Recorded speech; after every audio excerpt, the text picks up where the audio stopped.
Hey, comic fans. Higgy Pop here. This is part 2 of that video from my friend Uncle Fred's comic book store. Yeah, I had a little trouble here, a little technical difficulty that I had to handle today. So I want to finish up. I got cut short. I ran out of storage in my phone. This happens all the time, man. I'm talking, I'm all into it, then all of a sudden, boom, storage out. I'm like, no! Had one of my brothers, my brother Brian, came over, helped me out. He's like, this is what you do, you big dummy. I'm like, thank you, sir. So, where was I? Uncle Fred's is, I took that trip, and I was showing you the Atom. The Atom. This is July of '64. Okay? July of '64. This sucker is beat up. This is by Gil Kane. Alright? And Fox. Alright? This is a classic. That is old Kronos right there with his wristwatch. And what a crazy costume, huh? He's got a crazy costume, Kronos. So, what I was getting at is, this story is, as you can see, there's some damage there. There's some damage in that one. But I had to get it. If I want to own a copy, this is the route I gotta go. All right? And this is issue number 13. All right? Like I said, this is back in July of '64. And they're hard to come by, these Atoms, and they're hard to come by in good shape, as far as I've seen. I've been looking for these for a long time. And, you know, the story goes, there's a Hungarian clockmaker, and all his stuff gets taken, stolen, and then all of a sudden Kronos starts using all this stuff for weapons, and I don't know. I gotta read it, folks. But I'm a very proud owner of The Atom, issue number 13. And I picked up another Atom. I am whittling away. I got a long way to go with the Atom. I only have like 5 or 6 so far. And number 18, the Atom. I love this cover. This one's in a little bit better shape. I give this one a whoa plus. What do you think of that? This is back in May of '65. Number 18. Art is by Gil Kane and Sid Green. Story by Gardner Fox. All right. This is called The Hole in the Wall Lawman. I thumbed through this one. That's what the cover's about. He's breaking up all these gangsters that are robbing banks. And then there's a second story, right? It jumps right into a second story. It's called The Atomic Flea. I didn't read that part yet. And so, action-packed. I love it. Good old Gil Kane, man. That's a great cover. I can't wait to find him out in the wild. That's what I like to do. So that's issue number 18. And what else did I have? There's something I wanted to show you. This is what I picked up for some reading material. I found this graphic novel, Marvel Comics. I'll take it out. I'll take it out. I always like to find something to hunker down and read. That takes a little time. This is Wolverine and Nick Fury, The Scorpion Connection. All right. This is by Goodwin and Chaikin. And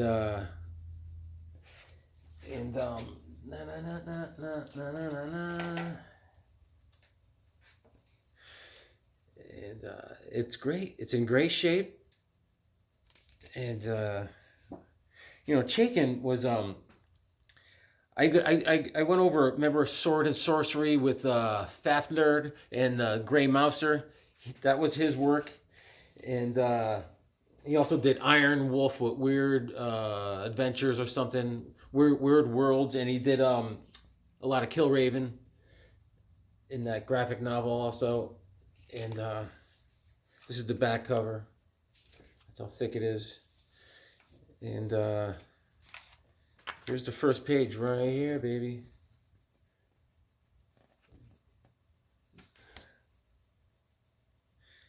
Acknowledgements to Jim Steranko. Cool stuff. Cool stuff. I'm going to read it and let you know how it went. And as far as Chaikin goes, Goodwin, I was out and about running errands before I fixed my phone.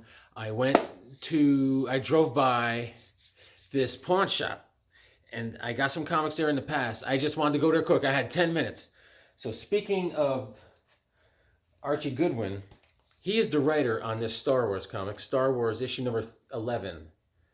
And I do have some Star Wars, probably the early from 1 to 20. If I see them, I pick them up. The art is by Carmine Infantino. This is back in May of 78, people. It says, The Fate of Luke Skywalker. So I picked that up.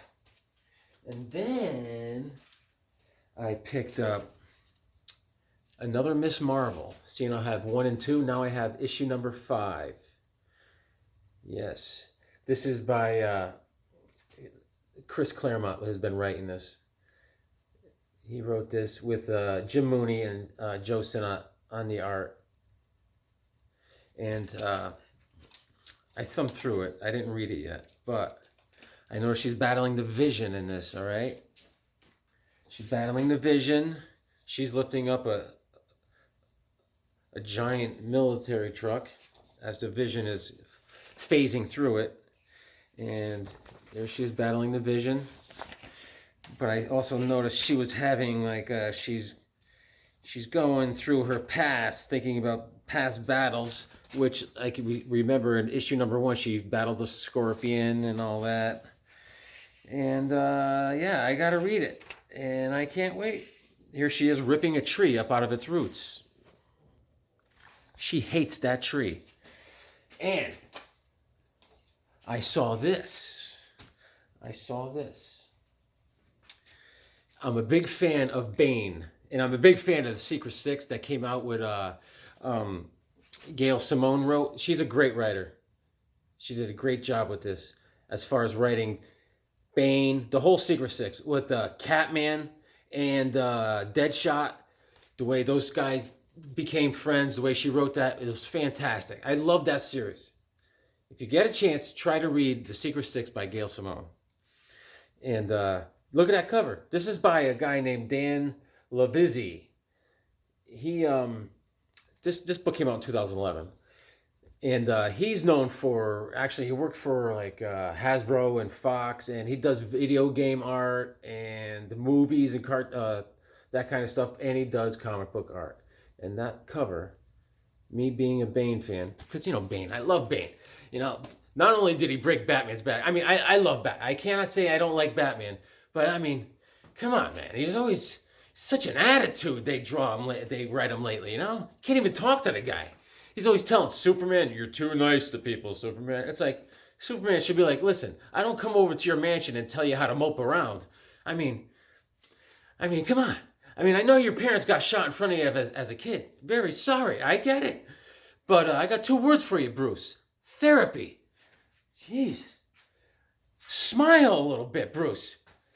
And I have to tell you how I made out with... I finished reading the new Green Lantern. I thought it was fantastic. Good old Hal. He is fearless, as always. I always love Hal Jordan. He always pushes the envelope. I'm like, you're always reading, you're like, how's he gonna get through this, right? And then he ends up getting through it, and you're like, oh my God, he barely made it out. And then he gets out, and he's like, I think I gotta go back because I left someone unsaved. And you're like, how could you go back? You barely got out. And he always pushes the envelope, and he always makes it. He's got grit, this guy. Hal Jordan's back, baby. Keep on reading. And it's down home on Earth, they've been sending him on some crazy space missions lately, with Grant Morrison and way out there, far away galaxy stuff. And it's good to have him home. Can't wait for issue number 2. Adams has been writing that? I don't know. And I read I finally read this. This is issue number 6 of this. Is the last issue of this run with Stargirl and the Lost Children. Oh, I love it. I love it. Good stuff. And I love how they're drawing. They're fitting like every character. This is by Johns. I owe a lot to Jeff Johns, because he got me back into comics years ago, like 2008 or something. I started reading JSA, my favorite team, and I was like, this is fantastic. And I started getting back into comic books again. Thank you, Jeff Johns. And this was the last issue, and you know, right away we got big splash page, boom, boom, boom. And I mean, look how they fit every character in every splash page. All the kids. And that's done. And I think it's going to roll into, it says, see you next time. It says, for more of Stargirl and the Young Justice Society, because she's going to form a team with these young kids, check out Justice Society of America #6. Happy days are here again. Yeah. So that's it. I think I covered it. This is part 2 of my trip to Uncle Fred's. And I think that's it, folks. I do have some reading to finish up. So I'm going to read my comics because they make me smart. Thanks for watching.